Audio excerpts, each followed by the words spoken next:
Thank you all for joining us today. So if we could just start by talking you through what care is. So it's really important to first understand what it means because it can have different meanings to different people and it can have various aspects and different types. So when we think about care, it often means assisting somebody and supporting that individual to ensure their well-being and also their emotional well-being. Most people associate care to more hands-on tasks that needs to doing, like washing and dressing or the housekeeping, but there's so much more to it. So when we're discussing care in the context of health, of support, and daily living, it often includes the following types. So there's the support with personal care and all aspects of daily living tasks, and that includes meal preparations, companionship, PA type of support, where someone may just need assistance with making phone calls, organizing their mail, or responding to emails, especially if they are still working. Support with domestic duties, or it could be a short-term rehabilitation or recovery. So if you've not had any type of formal support before, figuring out what type of care you need can be really tricky and can be really daunting. And we'd like to talk you through some of the common types of home care. So first off, we have live-in care. So it can either be permanent or flexible. So it's a type of home care arrangement where the carer lives with the person they are caring for, typically in their own home, to assist them with their day-to-day tasks with some overnight care if needed. So for example, the individual might just need that redirection back to bed or occasional assistance to use the toilet. But there is also an option of live-in care that is specific to the person's night needs, where they might need assistance at night instead of throughout the day. Then there is visiting care, or sometimes known as hourly care. Is the type of care that comes and goes, and it can be as sporadic as needed, or it could be on a fixed schedule. So for example, just having a few hours when you need to go and attend an appointment, or it could be a few hours in the week to give you that respite. Both of these care options offers that reablement and respite. So once you have established the type of support that is best for your loved one, the next step, and often the tricky part, is getting that buy-in from them. So we just have some actionable tips here for you. First of all, diarize a daily routine for the 7 to 2 hours, just to really get into the nitty-gritty of the type of support that they need. Make a list of all the things that you or other people are doing informally for your loved one, and identifying what would be best met with a professional support. Okay, so really the reason that we're all here today, and I'm sure a lot of the information that you all are looking for, is how do you get that buy-in? So as Bianca said, getting that buy-in is really a crucial step. Once you understand what you might need, now it's about working with the individual that needs that support to make sure that they are aligned with what you see would be beneficial to yourself and them in that process. What we know is older adults resist care for a variety of reasons, and we have listed some of them here. And hopefully framing this for everyone will help you start to understand how to have more productive conversations about someone needing care. Firstly, probably the most common reason that people attribute to care resistance is that fear of losing control or independence. I think there's a lot of negative connotation around the word care or home care or care home, whatever type of care it is. People associate that word with that loss of adulthood, if you will, that loss of independence, and that can be really, really difficult for people. It touches on pride, and that is a really big barrier to people even hearing what you're saying. So if you can start to frame conversations and with more positive language, more enabling language, that can sometimes overcome that barrier of losing control or independence. So you move from needing care and support to let's help you maintain what you're able to do. What do we need to be able to do that? Let's start talking about some tools or some other resources that we can implement to help maintain that independence, to help you stay at home and in control. There's also that sense of self and self-image.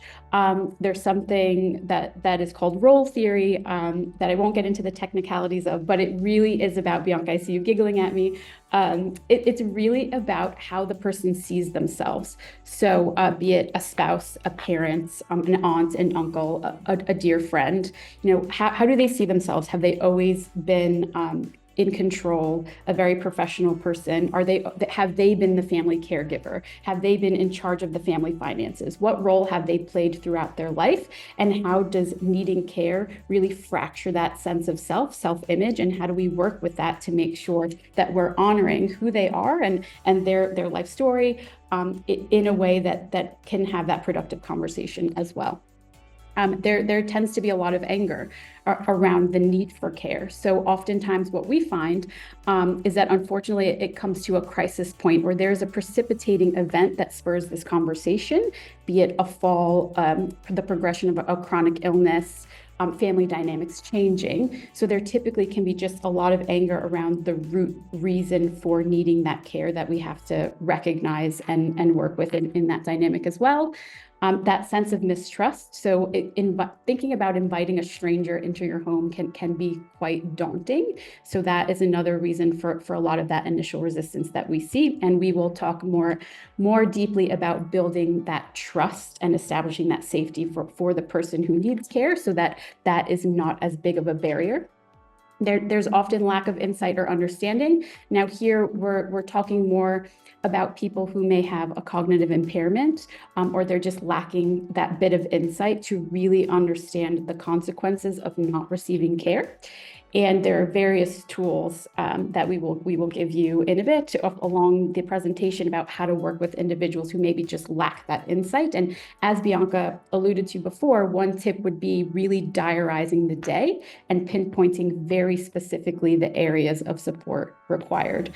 That makes it quite objective, and it gives you a reference point to go back to if somebody's memory is not quite as good as it used to be, or they're not quite seeing the consequences. And it could be something so simple as, for example, doing that weekly food shop. They're forgetting bits and bobs in that food shop that really make a difference to their overall nutrition in the week. So you can really start to show people where the gaps might be. And it's a nice way of tying it all together and having a very objective conversation. Something that I think often gets missed in this whole resistance is actually that expectations for family. So sometimes our family members just expect us to be the ones who step in, and we know that that's not always practical or possible for a variety of reasons. If you're caring for others, for grandchildren, for children, you're still working, you have an active social life, it's just not the role you want to play in your loved one's life. That's okay too. So there's that expectation. So what does the person expect of the family? How much of the caring do they expect the family to do? Or just that fear of losing connection with family members. So if you don't come to help me with my grocery shop, when am I going to see you? So you deal with a lot of having to reassure the individual that you still will have meaningful contact and probably more meaningful interactions with them if you can step away from being their informal carer and start to focus more on more enjoyable activities. One that comes into play a lot are financial worries. Starting to look at the cost of care can be very difficult for someone who perhaps saved all their life and had big plans or wants to pass assets and resources down to family members. So we know working with concerns about the cost of care is a really big area that we need to pay particular focus on and approach very sensitively when we're having conversations about care and support. And then lack of information. I think all of us here can probably appreciate that you often fear what you don't fully understand or what you can't exactly picture in your mind's eye. So helping the person visualize what care can look like can really go a long way. And that can be getting brochures, doing trial days, really sitting down to talk about, this is what a day could look like. How do you feel about that? Do you think that would help you? What areas do you feel like this would really bring more variety to your day, or how can this really enhance your day-to-day living? So really visualizing it. And I think there are a variety of ways to go about that. Here at Elder, what we like to do is work with people to really pinpoint what the person envisions will enhance their life and really bring that to life and make it vivid. And what really helps with that as well is, and I'm jumping ahead to the tips a little bit, but what really helps with that as well is having a really good discussion with the professional caregiver that you have chosen to put forward to your loved one, and making sure that they are also helping bring that picture to life. If I were to come and help you, these are the types of things that we could be doing together. This is how I would support you. And so there are a lot of different ways down the line, once you get that buy-in, that you can work with these resistances in a very productive way. It starts with really knowing your loved one, which you do, and making sure that you have a considered approach to all of these conversations. It takes a bit of work up front to really sit down and make a list of the areas that you feel will cause the biggest tension, and starting to strategize around that. But we are always more than happy to work with people on an individualized basis and help strategize those conversations.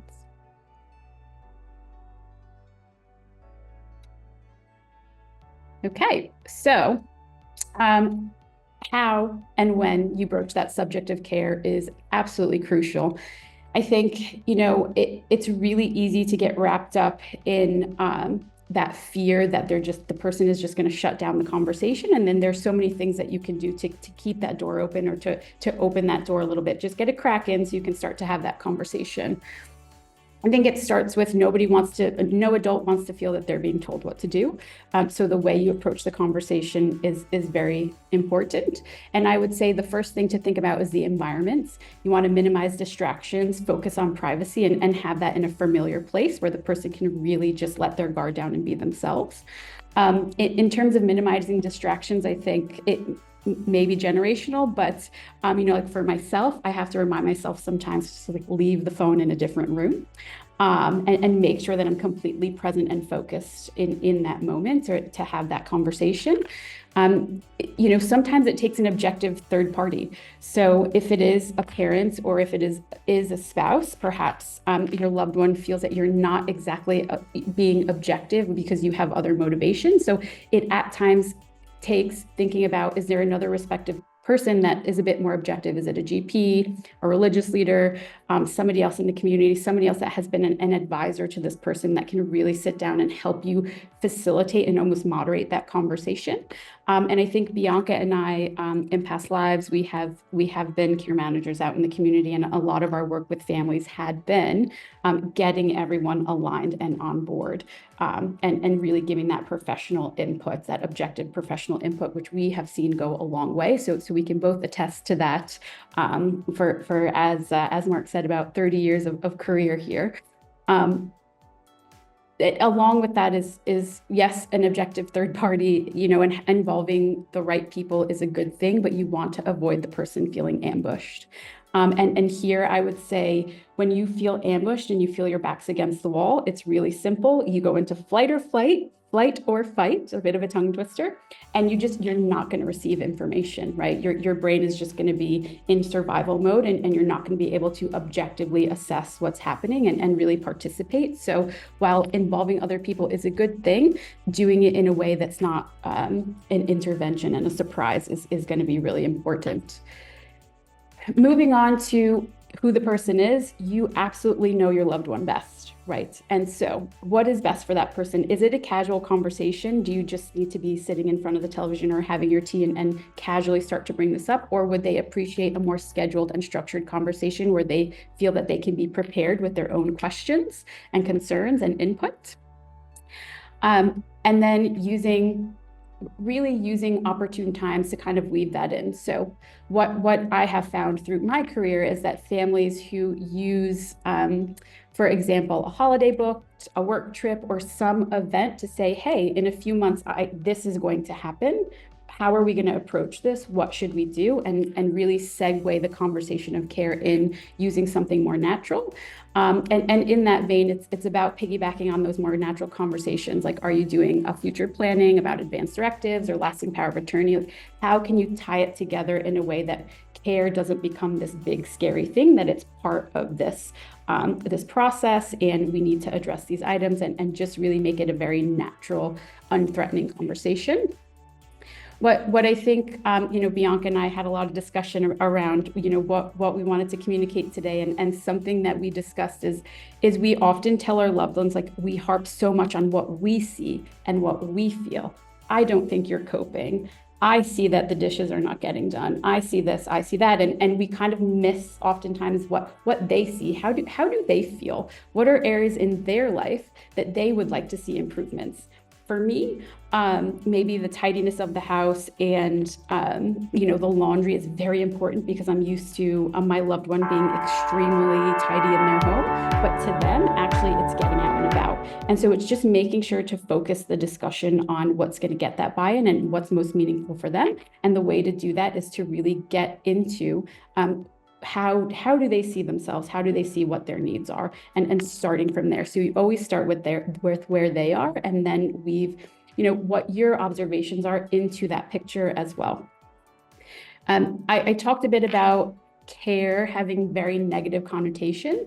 And so I think it's important to consider language use. So you may not want to use care, help, support, and assistant. Just finding different creative ways to frame what care is can also go a long way because of that negative connotation. And I did mention before, but I'll mention again because I do find it really important to go from a place of enablement and use enabling language. So again, focusing on what the person is able to do and what they would like to continue to do, and really using that as a cornerstone for the conversation. Ultimately, right, it is what it is. There are realities to the situation. People can put themselves in danger if they don't receive the help they need. And so at the end of the day, you may have to just stress the realities of the situation and have a very frank discussion about what the likely consequences are of care not being implemented. And that can be on the person, that can be on your relationship, right? If it's straining your relationship, whatever those realities are, it does at times take being very specific and frank about, like, okay, if we don't do this, then what? These are the likely consequences, or this is how things are likely going to play out. And in that, Bianca and I, again, have seen many times that it often does come to a critical situation to hit that tipping point, and that's okay, as long as you really are armed with the resources to act at that time. So you know what you have to do, and part of that is what you're doing today. You're getting information. So it's a really good step in the right direction.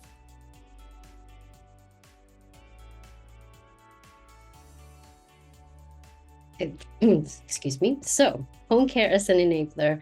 So, when we think of home care, it's actually just more than just a service. It could be a real enabler for the person receiving care when it's really centered around their unique histories, their preferences, and the needs of the person. So, whether it's live-in or visiting, the care should be empowering, allowing the person to feel like they are in control of the environment and their day-to-day activities. So what does that look like? So first of all, it should promote independence and it should be personalized. So no matter what support they are receiving, no matter what the task, it should focus and it should maximize the things that the person can do. With just that extra support for the things that they find a little bit difficult, a little bit challenging, or even unenjoyable. So, for example, you might have somebody who loves cooking, but they struggle with arthritis. And, so therefore the carer can then support with opening up the packaging, chopping up the vegetables, carrying out the pots and pans. But it's actually the care recipient who is in the driver's seat. So they are choosing the meals, choosing the recipes, and doing all that they can, such as, mixing, doing the spicing, and deciding on the cooking methods. Another example is you may have somebody who is independent with their personal care, but they just need that help with setting up a safe environment. So, having someone nearby just in case of an emergency, having the right equipment and adaptations to the shower or the bathroom ensures that they are not only safe, but they can still maintain that level of independence. It should also focus on choice and autonomy. The person receiving care should always be involved in the decision-making process about their care, their preferences, and their routine, and it should promote a sense of control. So, for example, for for them to be involved in choosing what time of day, around what activities, and then kind of just adjusting that as both the carer and the care recipient becomes more comfortable with the arrangement. It should also promote socialization and connection. Care shouldn't only be focused on the physical and practical things. It can also offer companionship and access to the community, which can help prevent that isolation, which we know is quite common in older adults. It can promote that mental well-being and reduce the feeling that their life has been taken over. It's about maintaining those routines and ensuring that they remain an active participant in the community if that is what is important to them. So, for example, escorting them to the activities, to clubs, to outings, maybe getting coffee at a local coffee shop, but also bearing in mind facilitating activities at home if the person is unable to access the community or if the weather for outdoor trips is not so great today. So we are also aware, just going back to what Alexis mentioned earlier, for some people, their sense of self and their image is really important. So for some individuals, they might not want to be seen out and about with a carer. So where we have those instances, it's really, really important to have a discussion with the carer about, what they should wear and how they should position themselves when they are out and about with your loved one. It should also preserve dignity. So that is maintaining of who you are as a person. As Alexis mentioned earlier, for some individuals, they might always be house proud. So having a really tidy home, a really clean home is really important to them. It might be their image. So they might like to have their hair done all the time, have their makeup, have their nails done. They might be very social, very active in the community. Is something that we should keep supporting them to be able to continue doing. And, just touching on what Alexis had mentioned earlier as well, it's about preserving the family care recipient relationship. We often hear families or, individuals saying things like, I'm the spouse, I'm the partner, I'm the son or the daughter, I'm just a friend, I'm just a neighbor, I don't want to be a carer. Sometimes the role of a caregiver can really blur the lines and the boundaries between our personal relationships and the caregiving responsibilities, which can create a real emotional strain. And what the home care can do is preserve the essence of that relationship so that you can maintain your role as the spouse, as the partner, the son or daughter, and then the carer takes on that caregiving responsibility. It should offer that peace of mind. It should offer that peace of mind for both the person receiving care and their family members. I think just knowing that someone is there to help in case of an emergency or someone is supporting your loved one with the day-to-day tasks can make the person receiving care feel secure while still being able to remain in their own home. We might hear some adults say things like, I really don't want to be a burden. So positioning home care as a first line of defense with a carer is also another way to relieve your loved ones of always being alert or worrying. Just have some actionable tips here for you just to supplement that home care. Think about technology that can really help with that care arrangement that you do decide to have. So things like door sensors or fall alarms or sensors or trackers, especially if your loved one is at risk of falls or risk of wandering. You can have like electronic medication dispensers as well. This will give your loved one a sense of autonomy, but also allow the carer to focus on the other tasks that they may need support with. Then you also have the no-tech solutions, such as the Herbert protocol form, which is a form that you can complete as a preemptive step for somebody who may be at risk of wandering. It has identifiable information about them and kind of perhaps areas they might go to, so that if they were to become lost, it can be passed on to the police to help them search for your loved one much easier. It could be something as simple as a card with emergency contact details that you keep in your loved one's wallet or their purse. Also having conversations with your local community or your neighbors, and making the adaptations necessary for the home and environment to keep them safe. So, for example, where your loved one is no longer able to mobilize up and down the stairs, but there is no space or they're unsafe to use a stair lift, moving them downstairs is also an option, and just, thinking about those things. Overall, the key really is ensuring that whatever care they receive, that it should be empathetic, it should focus on maintaining their independence, and really have that understanding of the person's needs and their preferences.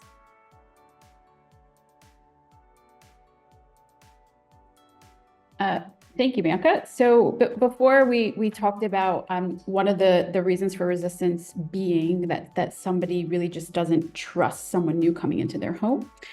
They don't trust what care might be. And so we just wanted to talk through some ways that we tend to work with that resistance in particular, especially because that really is something that really touches on the whole family dynamic. You want to trust the carer, you want to trust the company that's caring for your loved one, you want to trust the person that's there day to day. And so we thought it was really important to just expand on that a bit. So I'll talk through what we particularly do at Elder, and then some tips that we would recommend for you with any company that you're working with, who of your choosing, or that you're exploring, some questions you may want to ask. So first, it's really practical, right? At Elder, we do a lot of the legwork to make sure that carers have their up-to-date DBS and PVG checks. They have the right to work in the UK. We have proof of address. We collect references. There's an initial face-to-face interview, and ongoing feedback from families. So I think the one area that we have been extraordinarily good is maintaining that feedback loop with our families. So where a carer on the platform does go out to provide care services to somebody, that the families provide feedback ongoing. There's a family support specialist available for feedback while they're on that placement. You're allowed to give feedback after the placement for quite some time. So we really try and collect as much of that feedback as possible and feed that back into the carers on the platform in areas that they can improve. And we have a very, very stringent quality assurance process as well, which is overseen by the clinical team. And so it's really about just ticking all those boxes and making sure that you feel comfortable and confident that all those basic checks have been done and are done. What we also recommend is you really review the carer's profile. So you should have a variety of options of people that you feel match your loved one's needs and match your family situation and the values that you hold as a family. It's really imperative that you really look into who they are as a person, what their experience has been, schedule a time to speak, and arrange a video meeting. So get as familiar with them as you can before they come on day one. So you have that baseline rapport built, right? And you start really laying the groundwork of establishing that trust right from the beginning. It's really important to have a list of questions prepared to find more about more about those skills and experience and values that they hold. And now what we found is that a lot of families just didn't know what to ask. What should I be asking? How should I be asking? What should I be really focused on when I'm speaking to this individual? Well, we have created a free matching guide that anybody can use. It's going to be available after the webinar.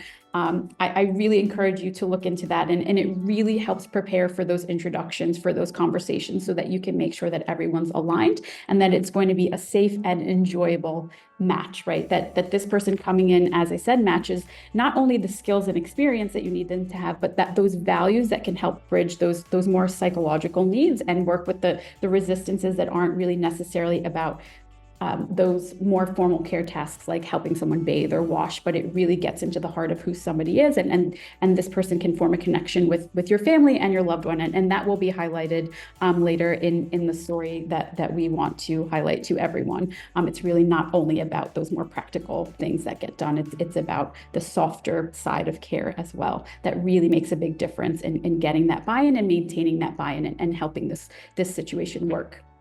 And then just being really open-minded is something that we always talk to families about, right? It is a bit like dating. The first one is not always the one, and we just need to really keep an open mind.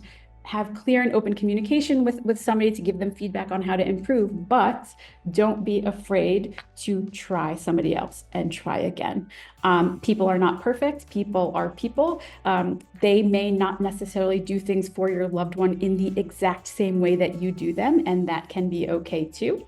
And so it's a learning process for everyone. And so what we really try and do is make sure that people understand that it's not usually a one and done situation, that there is that flexibility, there is that support to really start to establish who the best person might be, and finding that person and getting that consistency and reliability built up.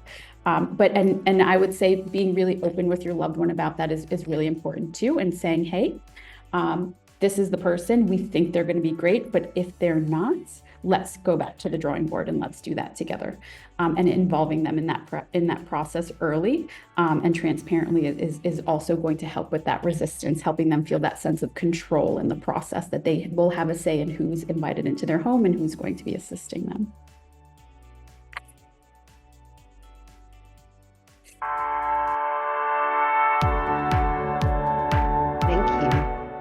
So just following on to establishing that safety and trust, clear communication of your expectations is really, really important to have from the very beginning.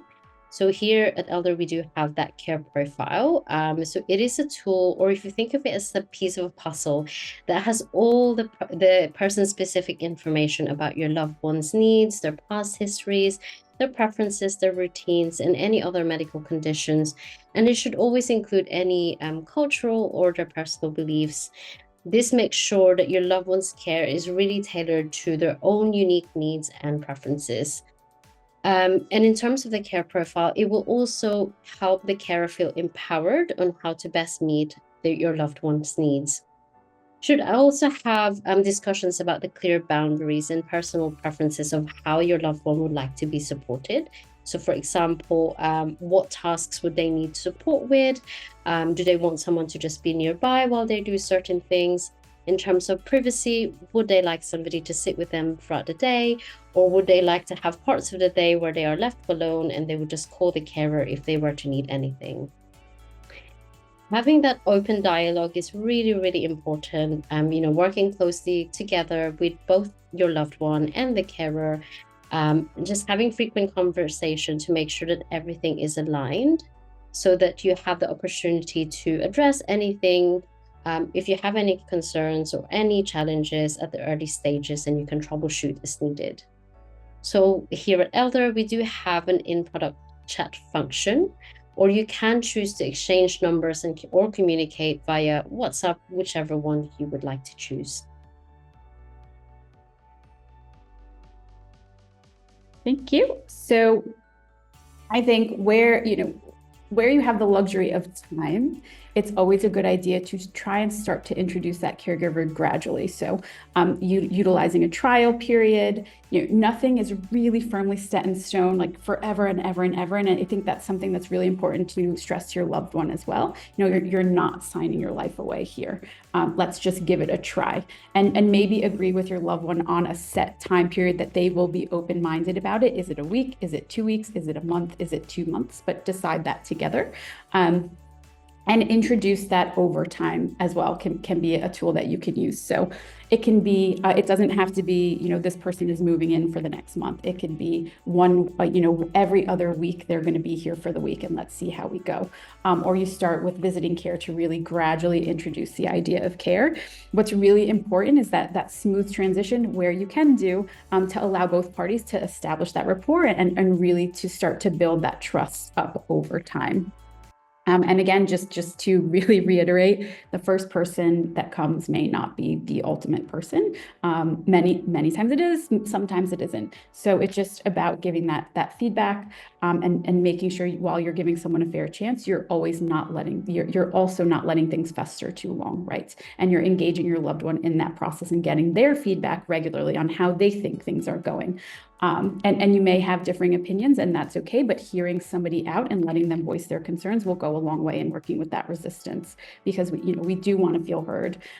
We do want to make sure that our our opinions are being considered in this process. And that's really important to remember.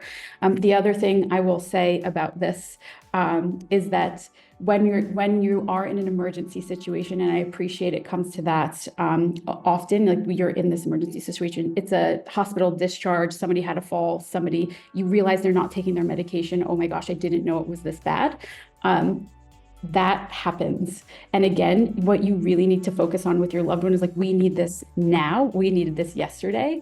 But again, it's not forever and ever and ever. Let's get it in. Let's see how we go for the next month, for the next couple of months, and then we can reevaluate. So really helping the person feel that it's not, once I agree to this, I can't back out. Because I think that is often what people are afraid of. Once I say yes, that's it, that is it. And this is on me forever. And so it's really important to just continually keep that door open and reassess as you go with the person.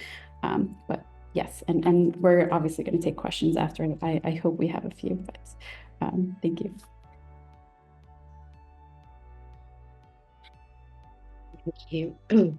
So when we're thinking about safety, we should also really think about the environment. So where possible, we want to make sure that our loved one's home is prepared and safe with the right equipment, with the right instructions or directions.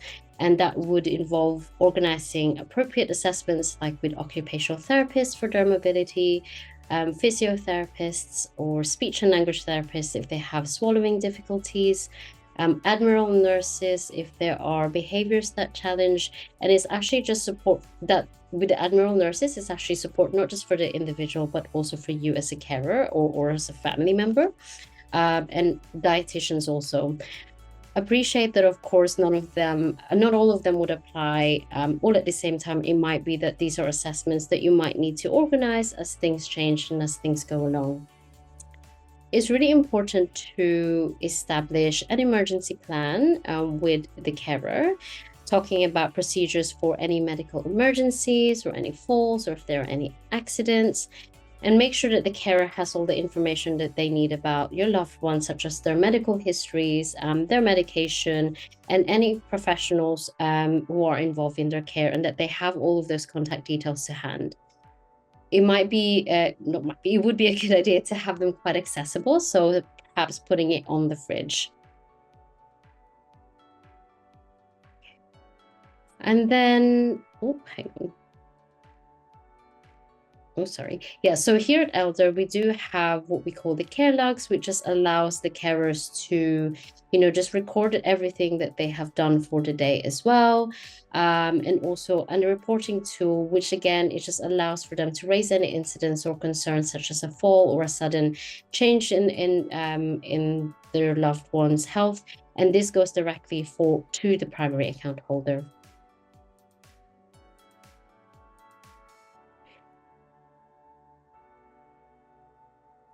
So something else, and then I've discussed it a number of times, so I won't harp on it too long, but it's really just to reiterate that encouraging that feedback is really important to continue on a positive trajectory. Once you have somebody in, that is a huge step. It's a huge accomplishment. And so how do you make sure that that's maintained? It's going to be that ongoing feedback and involving your loved one in that as much as possible and where possible, and addressing concerns promptly. So where concerns or questions do arise, you make sure that you're speaking to the right people at the right time.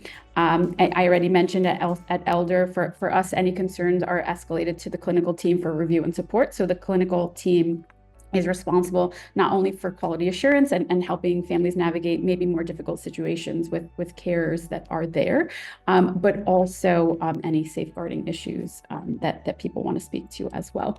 So it's just making sure that we are acting promptly, that feedback is given promptly, and that the older adult is included in as well.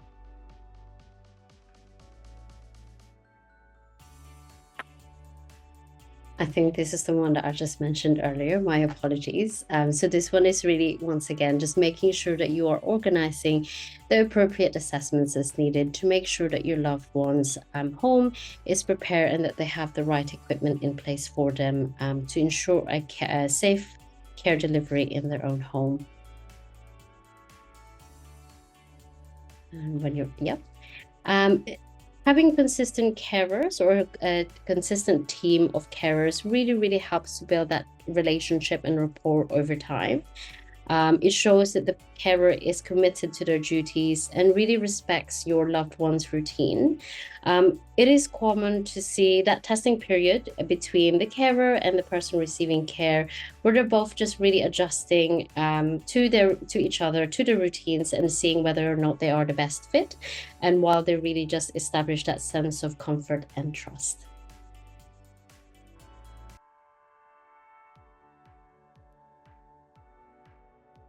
Earlier, I was talking a bit about, basically having a low and slow approach. And so that's something I wanted to highlight as well.